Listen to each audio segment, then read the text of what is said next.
Michigan travels to Memorial Stadium in Lincoln, Nebraska to take on the Nebraska Cornhuskers, who should be ranked, by the way, as should Michigan. This should be a top 25 matchup. I strongly believe that both of these programs have fielded top 25, if not better than that, quality teams for the 2025 season.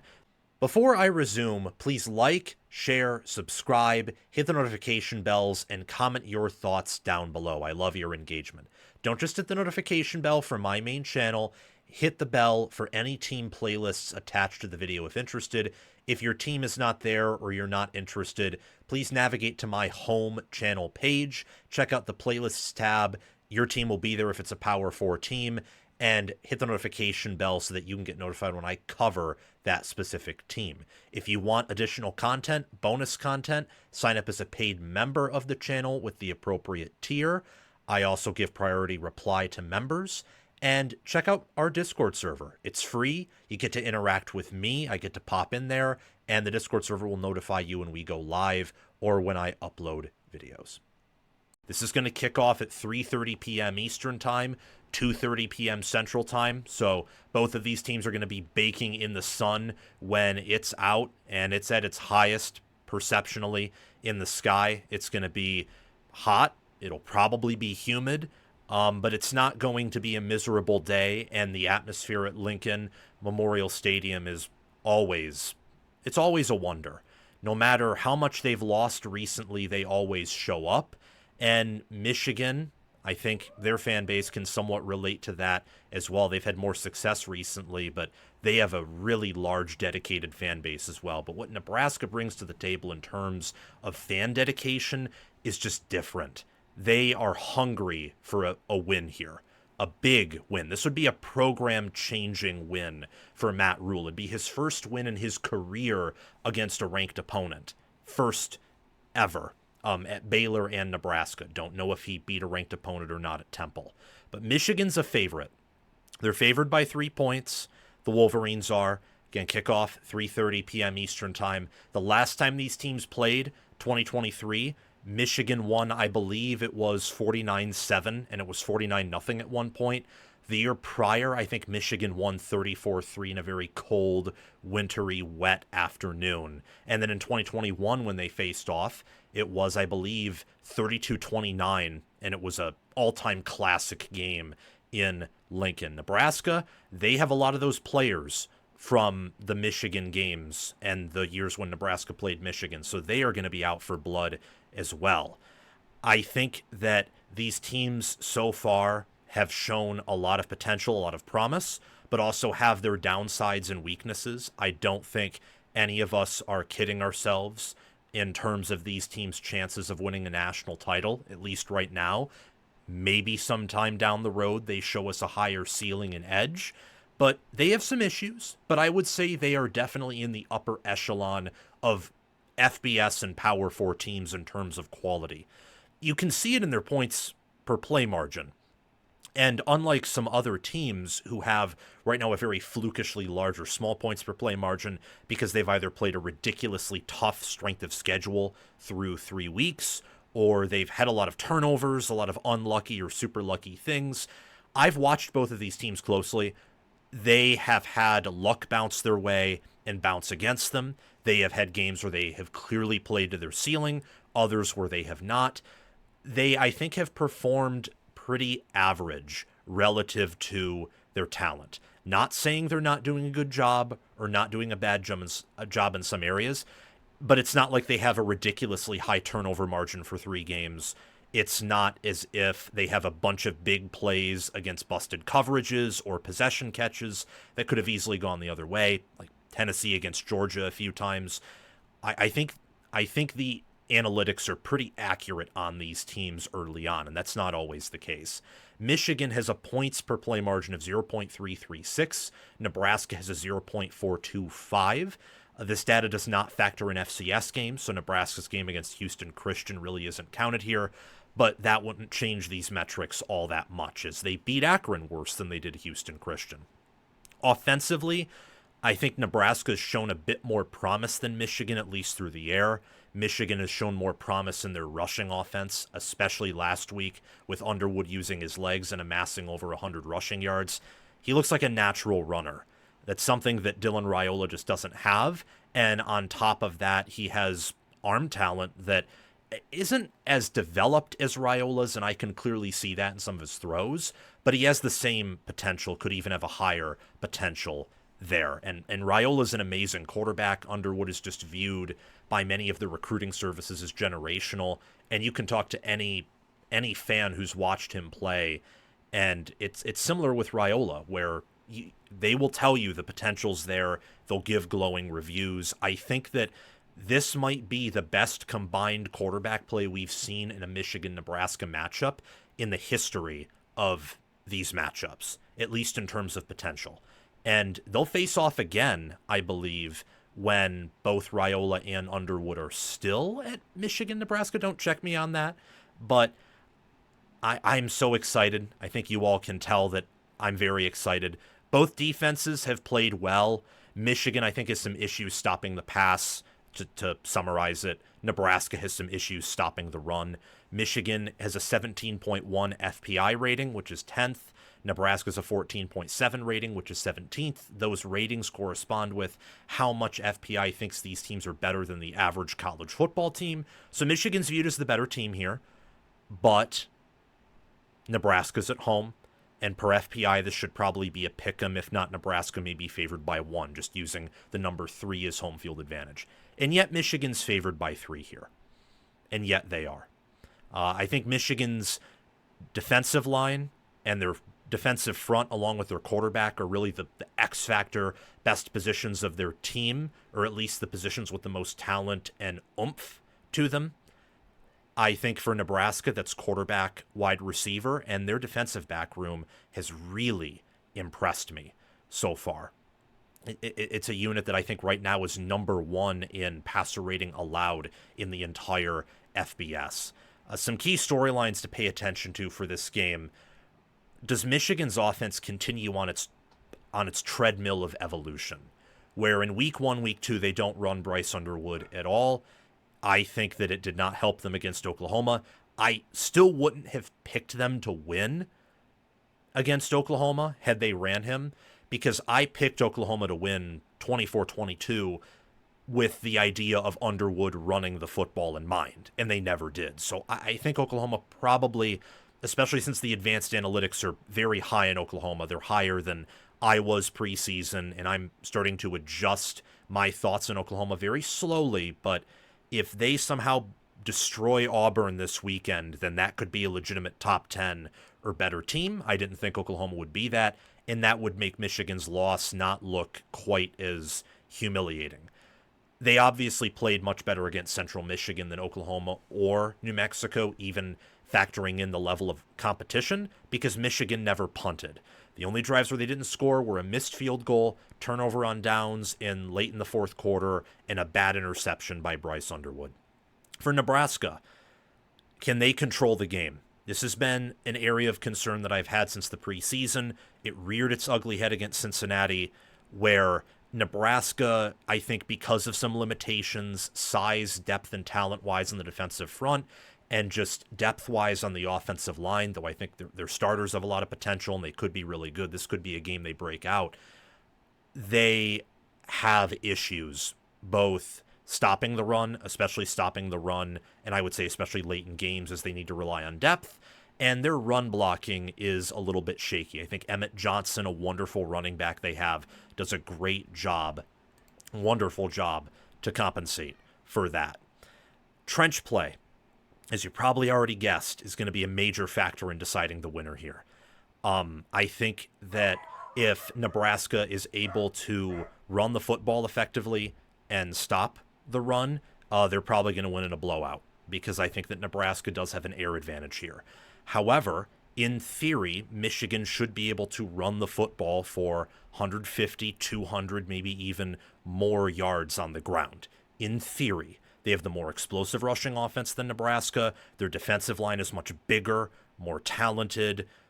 Wink Martindale has his issues, and people have criticized him, but he has more experience than John Butler as a DC, and Michigan's talent profile due to recruiting is better than Nebraska's almost everywhere, I would say. But it's most noticeable, I would say, on defense and running back in the offensive line. Michigan's offensive line has at times looked like a hot mess, but I think Oklahoma probably has the best defensive front that they'll play all season long. Certainly the best defensive line. Nebraska does not have that up front, so at least from what I can tell. So there's a lot of things that can go Nebraska's way, a lot of things that can go Michigan's way. Again, I think Nebraska has an air advantage. Michigan has a ground advantage. It could be, it's very unlikely, but it could be the opposite. I mean, there's enough unknown about these teams and enough differences in how they play to where the game could go really in any direction, I think. I can see Nebraska getting away from Michigan. I can see Michigan getting away from Nebraska. I can see one of these teams winning by a single point because someone misses the extra point, it's blocked, or maybe a team kicks way more field goals and a team scores a touchdown, kicks the extra point to win. Who knows? I think that Nebraska, in just a neutral field analogy, has more going against them than Michigan does. But the home field advantage, especially given it's only Underwood's second road start, and Michigan will be without head coach Sherrone Moore, not just for this game, but for the whole week, I think kind of balances that out. I mean, you look at Michigan, and Bryce Underwood already, I think, is closing in on Dylan Raiola faster and faster as the days and weeks go on. I do not think Donovan McCulley would be Nebraska's wide receiver 1 or 2, but he could be their wide receiver 3. I think Michigan has better tight ends than Nebraska, and I think even the most pro-Nebraska person would tell you, yeah, Michigan's bigger, deeper, better on the defensive line, and Michigan, in Jaishawn Barham and Ernest Hausman, have more athletic linebackers than anyone Nebraska has. Secondary, I'm curious about, as Michigan's had some injuries there and struggles, and Andrew Marshall and Sear Wright are one of the Big Ten's best cornerback duos. Deshaun Singleton, Marquise Buford Jr., Malcolm Hartzog.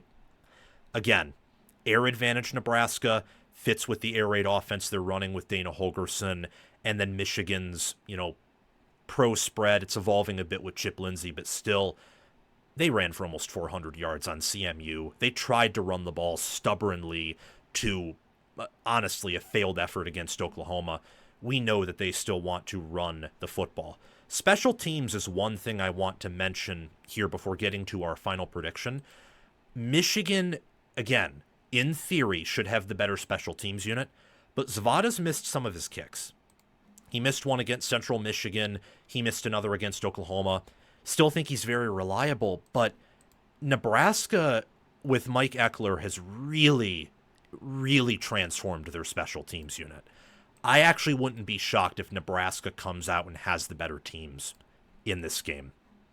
That wouldn't be shocking to me at all, given what Michigan has at punter and Holenbeck, the fact Zavada's missed 2 of his field goals, while for Nebraska, Akayo Kunanen has made a long of 52. He's 4 of 4 so far this year. Nebraska's returning kickoffs. They're returning punts.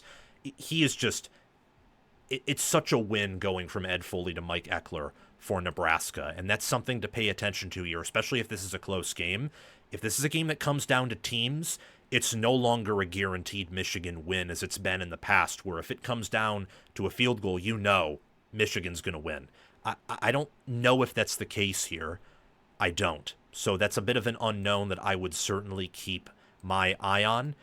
I am going to tell you all that I'm not confident in this pick, but I think that there is a reason why Michigan is the favorite, despite some of the power ratings suggesting it shouldn't be a 3 or even 2.5 point line.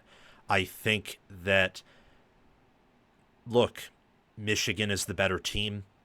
I believe that Sherrone Moore, his absence could hurt, but there's also the statement of fact that he wasn't a good game manager last year. He managed the game very poorly against Oklahoma.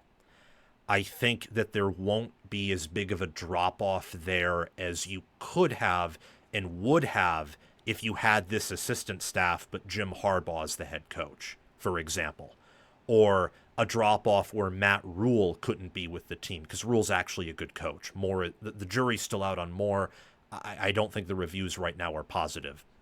I think Michigan has a decisive edge with their rushing offense, especially if they run the quarterback, against Nebraska's defensive front.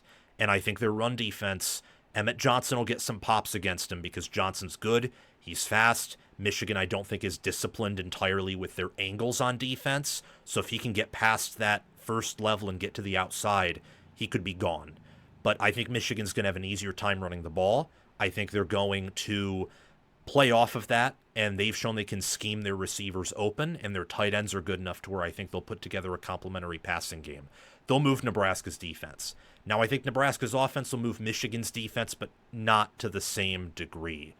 Raiola just isn't as mobile as Underwood.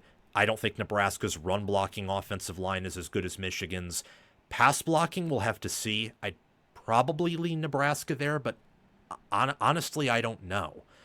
Really, it just came down to, with me, Nebraska's not Oklahoma. They don't have the same matchup edges over Michigan where Oklahoma could stop the run and also shut down the pass. Just from a defensive standpoint, they easily, just reading in between the lines, they were built to shut down Michigan's offense in its entirety.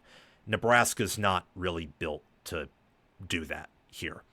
In fact, this is a defense that I think Michigan would much rather play than some other defenses on their schedule. Not disrespect to what John Butler's doing. If this were USC here, I'd be singing a different tune. But Michigan, I think, is more of a run-first team as is right now, just personnel-wise. And as long as Underwood can run the ball and have explosive plays there, he's fine with that. I think Michigan's going to win. I do think Michigan will cover for those reasons. I also think that despite Nebraska's staff being better than Michigan's, I don't think it's a wide enough gap to compensate for Michigan's talent edge, and the fact that the quarterback difference, I don't think is that big. I wouldn't be shocked if Underwood came out of this game and was viewed as the better quarterback in general, not just the better quarterback in the single game. I don't think that will happen, at least right now, but he has gotten better, I would say, every game when you adjust for the opponent. Raiola is also clearly getting better, but this is going to be another reason to pick Michigan, is that this is going to be the biggest test for Nebraska. This is not Michigan's biggest test. Michigan's biggest test was Oklahoma. Oklahoma, in all the advanced analytics, in Vegas odds, just how they're built, their recruiting, the fact that Brent Venables would, I think, be the best coordinator. He is their de facto DC. He'd be the best coordinator for any of these teams. I think Oklahoma's the better team than Nebraska, and I think that's pretty clear. So that, along with Michigan's familiarity playing here, just a little bit, there's still a lot of players from that 2023 team. I think in all directions, it's easier for Michigan to come in here and emerge with a win, much easier than it was against Oklahoma, where I was never going to pick Michigan to win that game given what I knew about the roster, unless Oklahoma nearly lost to their FCS opponent and Michigan won by 70 in week 1. It's not a good matchup for Nebraska. It's probably one of their worst matchups on the schedule, in my perspective, outside of Penn State on the road late in November. I could be wrong, though. The fact is that I'm saying this is one of Nebraska's worst matchups, and yet I'm not confident in picking Michigan to win, says that Rhule is on the right track, and that Nebraska is a very advantageous schedule. They are a playoff contender, I think, just as much as Michigan is. Regardless, I think Michigan wins. I think they cover, and Nebraska will win the air battle. They'll keep it close. It'll be pretty back and forth, and anyone can win here. This is going to be one of those all-time classic Big Ten matchups. Thank you so much for watching College Football with Sam. Remember to like, share, subscribe, hit the notification bells, and comment your thoughts down below. Again, for the notification bells, don't just hit the bell for my main channel, hit it for any team playlists attached, or if you're not interested in those teams, navigate to my channel homepage, to the playlists tab. There will be a playlist for your favorite team if it's a Power 4 team. Hit the notification bell for that playlist so you can get notified when I mention them or talk about the conference broadly that they reside in. If you want bonus content, sign up as a paid member. And our Discord server is totally free. You get to interact with me and several other diehard football fans in there. So do those things. Most of them are free. And if you want to go the extra mile, there's always the Patreon page and YouTube memberships.